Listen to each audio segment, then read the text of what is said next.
बच्चों चलिए स्टार्ट करते हैं एक्सरसाइज 10.4 क्वेश्चन नंबर 1।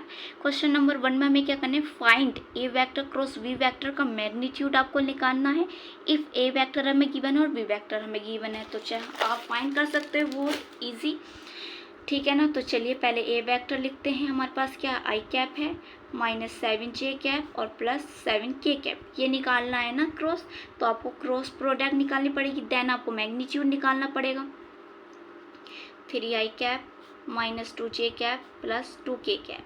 तो क्रॉस प्रोडक्ट कैसे करते हैं, ए वेक्टर क्रॉस वी वेक्टर कैसे करेंगे, ये हम लाइन ड्रॉ करेंगे आई कैप जे कैप और के कैप, या आपको क्या लिखेंगे प्लस माइनस प्लस, ठीक।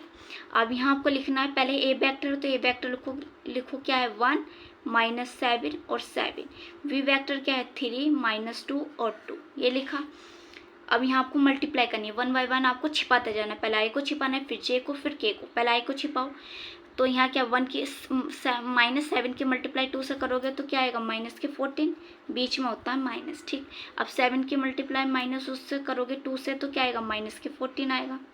आई कैप लिखना है क्योंकि आई को छिपाया था। अब सेकंड नंबर पे क्या लिख रहा है माइनस, पहले नंबर पे प्लस था तो प्लस लगाया, सेकंड नंबर पे क्या है माइनस तो माइनस को लगाओ। इस तरीके से आप याद कर सकते हो।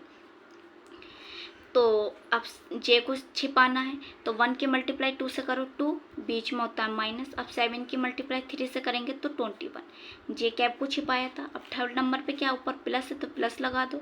अब जे के को छिपाओ, के को छिपाया तो 1 की मल्टीप्लाई -2 से करेंगे तो -2, बीच में होता है माइनस। -7 की मल्टीप्लाई 3 से करेंगे तो -21 और के कैप को छिपाया था। इस तरीके से आप ध्यान रख सकते हो। अब यहाँ क्या है माइनस और माइनस प्लस, प्लस हो गया और एक माइनस का 14 और एक प्लस का तो 0 आई कैप। माइनस का 21 में से 2 को सब्ट्रैक्ट करेंगे तो क्या आएगा माइनस का 19 और बाहर क्या है माइनस, तो माइनस माइनस प्लस होके क्या आएगा प्लस का 19 जे कैप। अब यहाँ देखो माइनस और माइनस प्लस, प्लस हो गया और 2 माइनस का है तो माइनस होगा, प्लस माइनस माइनस होगा, पर आंसर किसका आएगा प्लस का, क्योंकि प्लस के ज़्यादा है तो क्या आएगा 19 के कैप आएगा। अब आपको क्या करना है, ये आपने ए वेक्टर क्रॉस बी वेक्टर तो फाइंड किया है, अब आपको क्या करना है इसका मैग्नीट्यूड भी तो फाइंड करना है। तो चलिए मैग्नीट्यूड फाइंड करते हैं। 0 का square plus 19 square plus 19 square, तो आपको पता होना चाहिए कि 19 स्क्वायर आपने ये कहा तो 0 को आप साइड कर लो, ये आ गया 19 का स्क्वायर, ठीक। तो आप यहाँ से क्या कर सकते हो 19 स्क्वायर कॉमन ले सकते हो या नहीं ले सकते हो, जल्दी से बता दो।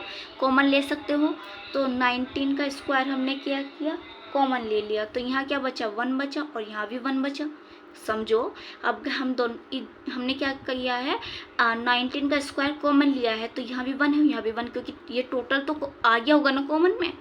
तो यहाँ हमारे पास आया है 19 स्क्वायर, क्या आ गया हमारे पास यहाँ हमारे पास आ गया है 2, ठीक। अब ये हमारे पास 2 आ गया है तो आप यहाँ क्या है स्क्वायर में है, स्क्वायर में से आप एक 19 तो हमारे पास बाहर आ जाएगा, स्क्वायर में से यहाँ रूट है और 19 के ऊपर स्क्वायर है तो आप 19 को बाहर लिख सकते हो या नहीं लिख सकते हो, बताओ। लिख सकते हो। और ये हमारे पास रूट में क्या रह गया है 2 रह गया है, तो ये हमारा क्या आ गया है ए वेक्टर क्रॉस बी वेक्टर का मैग्नीट्यूड निकल कर आ गया है, ठीक।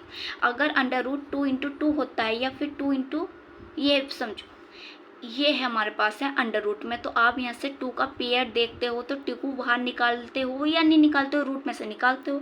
तो ऐसी 19 क्या है 19 है, ऐसा आप खोल के लिखोगे तो एक 19 को आप बाहर निकालोगे तो √ में क्या बचेगा सिर्फ 2 ही तो बचेगा। वीडियो को लाइक करो, शेयर करो, सब्सक्राइब करो चैनल को।